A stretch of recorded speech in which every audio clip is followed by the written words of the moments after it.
Ovo radim godinama i svaki put imam ogromne i jako slatke jagode. U ovom videu pokazat ću vam najbolje domaće gnojivo koje možete napraviti od sastojaka koje već imate kod kuće, a uz to i prirodnu zaštitu od bolesti i štetnika.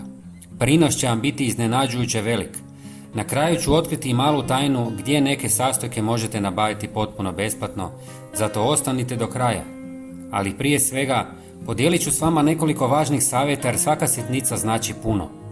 Najbolje vrijeme za sadnju jagoda je kasno ljeto jer tada zemlja još uvijek ima toplinu ljeta, a vlaga i ugodne temperature pomažu sadnicama da se brzo ukorijene.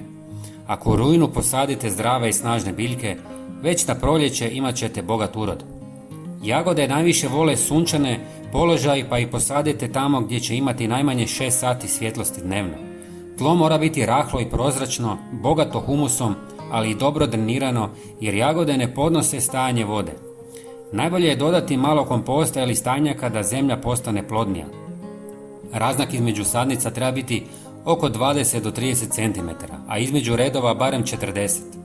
Srce biljke, ono odakle rastu listovi, nikad ne smije biti zatrpano zemljom jer bi moglo istrunuti. Nakon sadnje obavezno zalijete i pazite da vlaga bude ujednačena. U blizini jagoda posadite biljke koje prirodno odbijaju štetnike, poput luka ili ružmarina, i imat ćete zdravije i otpornije biljke bez puno kemikalije. Idemo sada na domaće gnojivo. U pola litre vode dodajem 100 ml sirutke. Sirutka je pravo prirodno blago za jagode jer sadrži mliječne kiseline, kalcij i proteine koji hrane tlo i jačaju biljke. Lagano zakiseljavaju zemlju, a jagode upravo vole takvo okruženje. Osim toga, sirutka stvara povoljne uvjete za korisne mikroorganizme u tlu koji dodatno hrane korijen i štite od bolesti.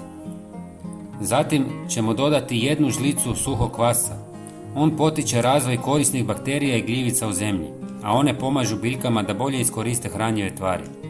Kvasac sadrži vitamine i enzime koji ubrzavaju rast i čine biljke snažnijima. Kada ga redovito koristite, jagode postaju otpornije na stres i bolesti. Dodajem i malo šećera jer on služi kao hrana kvascu. Kada kvasac dobije šećer, počinje fermentacija i stvaraju se korisne tvari koje dodatno obogaćuju tlo. Tako jagode dobivaju prirodan poticaj za brž rast i jači razvoj. I na kraju stavljam koru banane. Ona je prepuna kalija, fosfora i magnezija. Sve ono što jagodama treba za stvaranje velikih, slatkih i zdravih plodova. Polako se razgrađuje i postepeno otpušta minerale što biljke obožavaju. Kore banane možete besplatno dobiti u slastičarnama jer ih oni bacaju u smeće.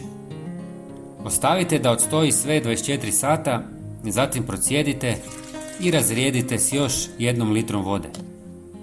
Koristite oko 200 ml po biljci, jednom do 2 puta mjesečno. Sada prelazimo na zaštitu jagoda.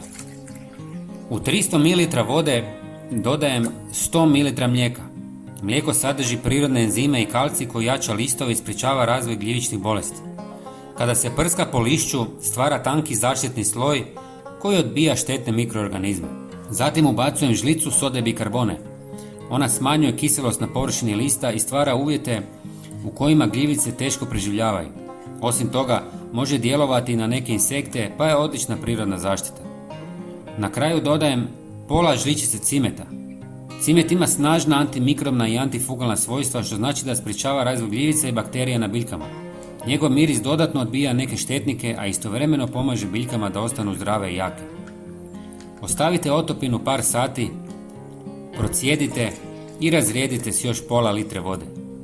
Prskajte jagode 1 ili 2 puta mjesečno. Prijatelji, pogledajte i naš sljedeći video koji vam se upravo prikazuje na ekranu. Hvala vam i pozdrav!